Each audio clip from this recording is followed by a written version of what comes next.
program on Lagoon Radio, your number one online gospel radio in Nigeria and the official radio of the Anglican Communion, Diocese of Lagos. We are transmitting live from the Archbishop's Palace right here in Marina, Lagos. It's a beautiful Friday morning, yes, and it's 11th day of March 2022. And following the following the trend of what is going on in the country now, a lot of youth are trying to leave the country. And currently, what's going on in Ukraine? Yes, we decided to come up with this immigration laws, what you need to know. And yes, this morning we'll have Barrister Peace Lotechuku in the studio. Barrister, good morning and welcome to the program. Good morning. Thank you for having me. Yes.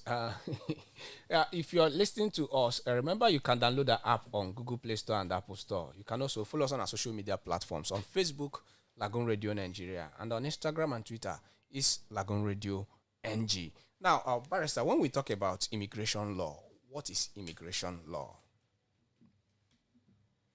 Okay, thank you. An immigration law, simply put, is the law that basically governs the exit and entry of persons or individuals within a country or into a country. However, I would advise that everybody notes that every country has its own distinct regulations and policy with respect to the entry and exit of persons. So each country's law basically regulates their immigration law. Each country has their own policies and regulations that guides the entry and exit of persons. So they are different. There is no universal one. There are different applicable laws for each country. Okay, now, if each countries have different laws, what do someone who is traveling out need to know about a country, or in fact, what does he need to know first? So I'd advise anyone who wants to travel out to understand first what purpose, why are you traveling, why do you want to travel? Are you going in for study, for work, for tourism? So first you need to understand what's the purpose of your travel, why do you intend to travel, so you're able to understand the category of visa you are to apply with, and what law basically regulates the type of visa or immigration purpose in which you're going through. Now, a lot of youths, they are in fact, a lot of people are traveling. They don't know why they want to travel. Are there necessary documents that you need? A very interesting question. For documentations, each I would say embassy in Nigeria or country has an official website basically where you're applying from. So if per se you want to travel from Nigeria, I would advise that each person who is traveling for any purpose whatsoever, whether study, work, tourism, should visit the official website of each country or if each embassy within their country and go through their website to confirm the types of documentations that are required. There are different types of documents for each category. So if you're going in for study, they would ask that you provide, for example, your educational documents, your transcripts, and all of that. So it's advisable that you visit the website and confirm what documentations are stipulated for each country and for each embassy, basically. Okay, lately someone said that coming to Nigeria that you don't need a document based on what General Muhammadu Buhari, the president, said the last time, the visa on arrival policy. Coming to Nigeria, what does it entail, and do other countries have the visa on arrival policy? So for visa on arrival policy, yes, each country has their visa on arrival. But please help me understand your question. Do you mean coming into Nigeria as a Nigerian? No, as a foreigner. Okay, under the visa on arrival policy.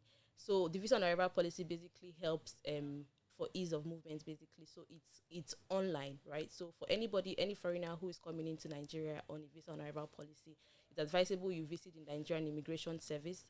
And then under the Nigerian Immigration Service, there are different sections. So you go to the visa section, go through the visa on arrival. You would need to fill in certain information. You need your flight itinerary. So yes, of course, you need some documents. You need your flight itinerary. You need to have a valid passport. Your passport must be valid for 6 months. And you need certain documents, and you need to make payments online. So it's basically controlled online. You don't have to, for visa on arrival, you don't necessarily have to go to the Nigerian embassy in your country to apply. So you can go on the Nigerian Immigration Service as a foreigner, go under the visa on arrival category, fill in the necessary details, upload some documents that are requested on the website, make payments, and your visa will be issued online. And then once it's issued, you would come into Nigeria using that pre-issued letter. So they will give you an approval letter which would enable you travel into Nigeria. So the trick about visa on arrival is upon your arrival at in Nigeria at the port of entry, if you're coming in through the airport in Lagos or Abuja, there's always a desk tagged visa on arrival desk. So the foreigner would have to take the approval letter which you already obtained online to the visa on arrival desk, submit it, and then they will be issued the visa on their passport. So it's necessarily done online. It won't say you don't need documents. You need like your flight itinerary, some documents that they would ask that you provide on the Nigerian Immigration Service. Okay, you're still listening to Know Your Rights, our legal program on Lagoon Radio. And we've been talking to Barrister Peace Lotechukwu. She's an associate of Bloomfield. We'll go on this short break. When we come back, we'll look at the current situation in Ukraine because we had a lot of reports and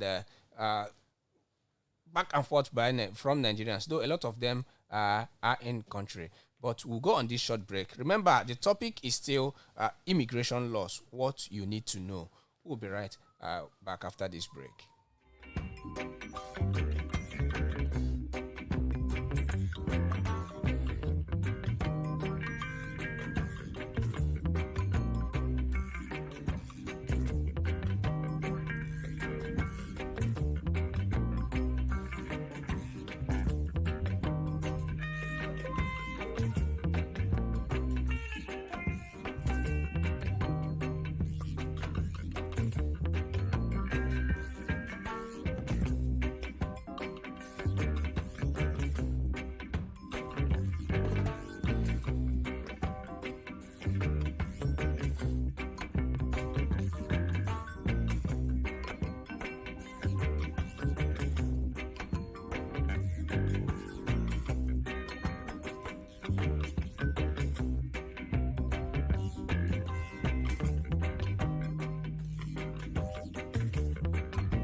You're still onto Lagoon Radio, your number one online gospel radio in Nigeria and the official radio of the Anglican Communion, Diocese of Lagos. We are transmitting live from the Archbishop's Palace right here in Marina, Lagos. Remember, it is still Know Your Rights, our legal program on Lagoon Radio, and Barrister Peace Lotechukwu, yes, is here. She's an associate of Bloomfield. And a lot of Nigerians, during the Ukraine-Russia, which is still going on, yes, we had problems evacuating some of, especially the students. Now, what are the criteria? What are the things you need to do as a migrant when you travel to another country? Are there documentation? Are there necessary things you need to do at the embassy? Okay. First and most importantly, I think we need to understand the difference between a migrant, an immigrant, and a non-immigrant. Okay. So, a migrant is simply a word which is used to describe a person who permanently relocates to another country, basically, or across an international border. A perfect example, I would say, would be a Nigerian going to join a family member in another country. So what the person will be applying for, basically, what the person will be referred to is a migrant, because he's permanently residing to join a family member in another country. An immigrant is simply a person who is residing in one country but was born in another country. So whether or not you're a citizen of America already, if you're a Nigerian born residing in America, you're referred to as an immigrant.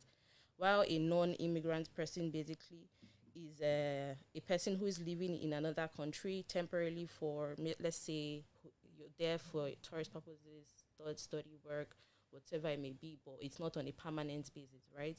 So for back to your question, it's advisable that, I know some countries do it, that for Nigerians, mostly people who are non-immigrant, who basically are residing temporarily in another country, it's advisable that you at least register with the Nigerian embassy if there's anything like that, because the Nigerian embassy is there not only for issuing visas to people who are willing to travel in Nigeria, but I would believe one of their essential purposes would also be to cater for the needs of the Nigerians in that country. But it's practically impossible for them to have a number or the name of each Nigerians residing in their country. So, but I would believe that each Nigerian embassy has a register or a record of Nigerians in that country. Okay. Now, another thing. Is there an age limit for visa application? Not really. I'm not sure there is an age limit for. Of course, for children who are traveling, they should have their guardians who will be traveling with them, basically. But it doesn't stop you from. Because yes, someone said when he wanted to travel to South Africa, that the visa was denied because of the age limit. I don't understand on which criteria. I asked him. He said that the lady looked at him and said that he was too young to travel to South Africa. How do you mean too young to travel to South Africa? So is it that he wasn't traveling with a guardian? Was he below 18? Because if you're below 18 everywhere in the world, I believe you would be advised to travel not on your own, but with sort of a guardianship, or maybe 16 or whatever the law says in that particular country. Okay. But I'm not particularly sure there's anything like an age limit. Okay. Earlier this year, there was a controversy about the Ielts, the professional exam that people write to enter it is called the International English Language Testing System. Yes, So a lot of Nigerians queried the UK government and was saying that it should be scrapped for them. Why is that exam? Why is it necessary in visa applications? So the International English Language Testing System, otherwise known as the Ielts, is basically an international standard test of English language proficiency for non-native English language speakers. So if they would, for you to go to another country, each country has their language, basically. So for them to allow you into their country, let's say for study purposes or for some that require you to be there for a period of time, they would advise that for some countries, advisable that you take the language test to be sure that you'll be able to flow with the citizens of that country.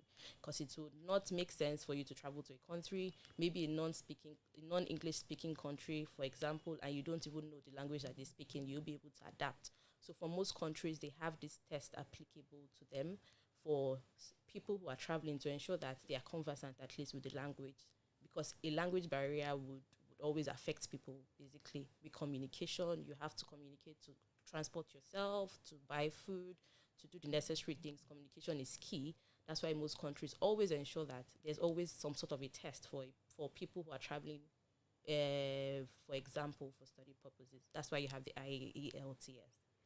Okay, sorry, let's go back. There is a question. Someone said, please, barrister, elaborate more on the visa on arrival. Is it that Nigeria is an easy country to enter? Are there other countries that have this policy of visa on arrival? Thank you for that question. I didn't mention initially when I spoke about visa on arrival. So for visa on arrival, it's mostly applicable sometimes to um, people who are coming in for sometimes business purpose. That is the most rampant visa on arrival you see. However, I would give a practical example as well. For a Nigerian who goes abroad to give birth to a child, the child was not born in Nigeria, so obviously the child won't have a passport to travel into Nigeria. Okay. The child probably, when born in America, would have an American passport, but without the possession of his Nigerian passport, the child can't come into Nigeria. So the parents would have to apply for a visa on arrival to bring in the child into Nigeria. That one is a good scenario because it's a Nigerian inviting. So the major thing for everyone to note is that for you to come in on a visa on arrival, it is not that simple. You need to have someone inviting you in Nigeria. Okay. If you're coming in for a business purpose, for business meeting as a foreigner, there must be a sponsoring company. So let's say Lagoon Radio is bringing in somebody to speak on this show. Lagoon Radio will have to issue out a letter of invitation, which is why I said that for a foreigner who wants to come in on a visa on arrival, it is advisable that you go to the Nigerian Immigration Service and look through the relevant documentations. One important document is a letter of invitation. So let's say Lagoon Radio as an organization would have to invite the foreigner into Nigeria on a letter of invitation. So there must be somebody sponsoring this person coming into Nigeria. Yeah. So Okay. it's not that simple. Oh, okay. Now another question. Someone asked me when we put up this flyer. It was a discussion. Someone said that a friend is promising to take her to Canada. That all she just needs is to pay for an amount of money, and she doesn't know what she's going to Canada to do. It's just that she's promising her that if she pays, that the visa will be ready once she has the international passport. What's your advice on this? Because a lot of youth has been Yeah. duped through this way. Yes. What's So your advice to this this is a person? very, very interesting question and a very important one as well, because this is tagged the Japa season. Everyone is traveling out of Nigeria, going on to find greener pastures, going to study. So there are a whole lot of Nigerians leaving Nigeria at this period of time. I would advise that everyone is wary of agents who just tell you to bring money that they would give you this visa. It is not that simple. I would advise every traveler to always visit the official website. There's an official website for each embassy in Nigeria. It is advisable that you always visit the official website of that country to confirm the documents, especially the relevant documents, and the visa application process. You are the one who is going to submit your visa, not the agent. So the agent might lead you on or tell you certain things that are untrue. But it is best that you do your own research. You go on the official website, look through the visa application process, the applicable documents, and basically act according to what is on the official website and not what anybody says. There are so many agents who are using this opportunity to scam and dupe a lot of Nigerians. So I would advise that you're wary of people you give your money to, or consultants, or people who claim to be consultants. It is advisable that you, as a traveler or anyone who desires to travel or intends to travel, visits the official website of that country and basically confirms the application process and the applicable documents. That's my simple advice. Okay, another person asked a question. He said, "Thank you so much, Lagoon Radio, for bringing this lawyer. Please, for someone who wants to travel to Cyprus on a student visa, are there other things I need to do after completing the necessary documents? My agent is asking for exorbitant fee. Please, barrister, what do I need to do?" Like I just said, I would advise that he visits the Cyprus official website of the embassy in Nigeria and basically looks through the website to confirm what exactly is needed for his visa application process. Okay.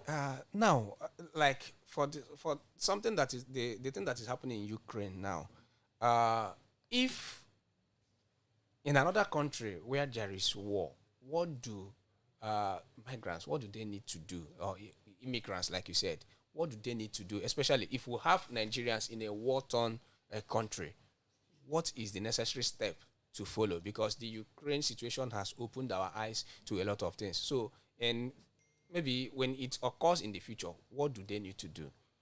So if you would ask me first, I will commend the Nigerian authorities. They have done well with at least they are trying with the evacuation. I know they've evacuated a lot of Nigerians out of Ukraine.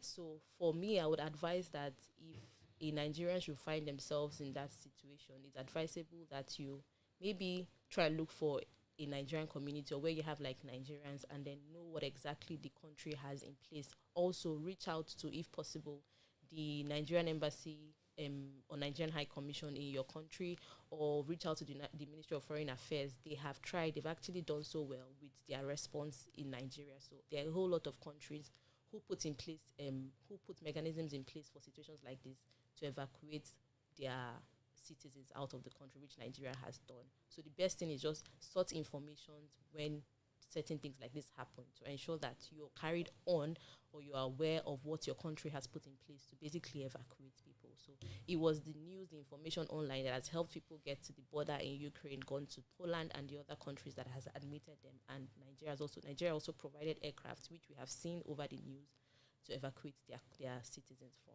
the country. Okay, another question before we go on this break. Someone said, thank you, Barrister. Like you said, it's a jackpot season, and I'm preparing my bags to jackpot. Please, please, what countries are, okay, he said, please, what are the countries that require the IELTS? If you have the list, can you please mention them? So there are a number of countries. I know the United States, I know Canada, I know the United Kingdom, I know Australia, New Zealand, Ireland. Yes, there are a few other countries as well. I know for Brazil as well, but it's not the IELTS. So for Brazil, it's something related to their language, because Brazil is a Portuguese, I think, a Portuguese-speaking country. So they have to be sure that you're conversant with their language, basically. So you have to carry on a test. And also, it's good that you also do your research and know if there's an applicable test for your country if you're going in for study purposes. Okay, another person asked, is the he said, a friend told me that the IELTS expires. The IELTS expires. Yes, that the result expires. Well, I think, yes, there's a period of time for each country. So, yes, it's possible that it expires. Okay, you're still listening to Know Your Rights, our legal program on Lagoon Radio, and Barrister Peace is still here. We'll go on this short break. When we come back, we'll look at advice for the youths that still want to jackba like the normal language these days. So keep listening to us. We'll be right back after this break.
Yes, welcome back. You're still listening to Legal Program Know Your Rights on Lagoon Radio, your number one online gospel radio in Nigeria and the official radio of the Anglican Communion Diocese of Lagos, transmitting live from the Archbishop's Palace in Marina, Lagos. Remember, you can download the app on Google Play Store and Apple Store.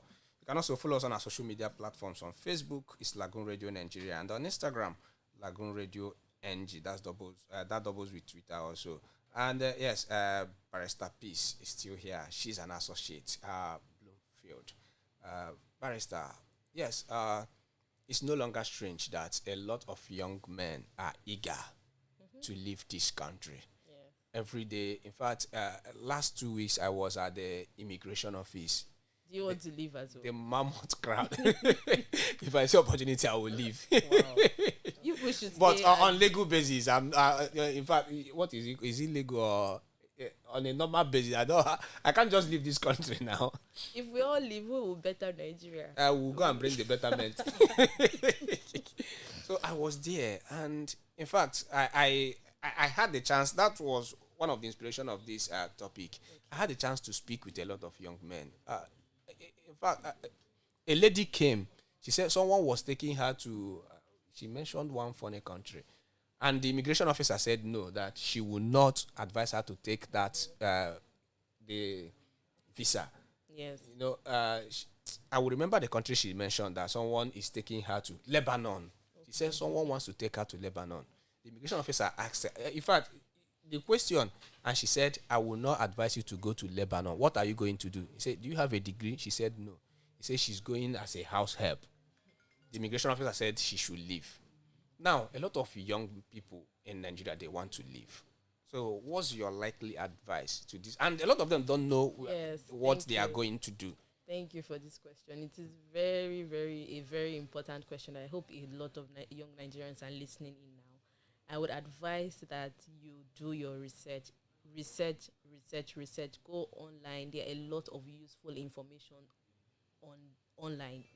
Although there are a whole lot of other informations that are wrong as well and misleading, but it's advisable that people firstly visit the website of the country it is they are going to, look through their website, know what applicable documents. Then there are also a lot of blogs or a lot of online platforms that has been created for this purpose.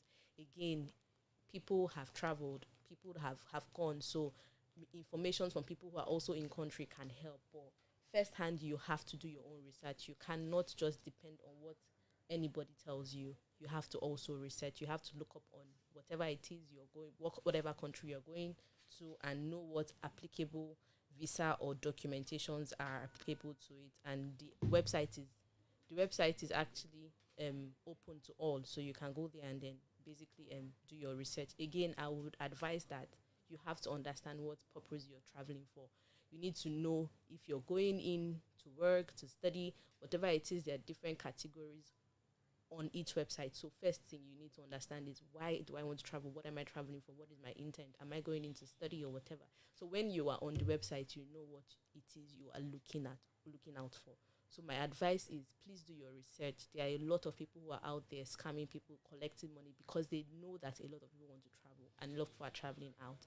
If you have any fake documentations, if you have any issues with your visa, they won't even allow you cross the border of that country.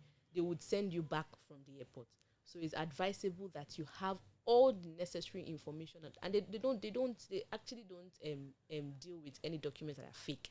So if you go about giving people money to procure documents, lie about certain things, they will find it out, and they can deny you visa, and you won't be able to apply into any other country. There are a lot of drastic measures that can be taken if you go in with any fake documentation. So I would advise, again, do your own research as much as you can.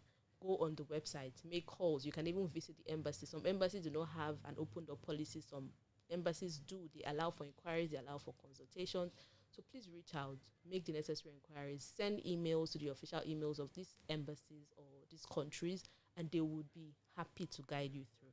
But please do your own research. Don't depend on what anybody says.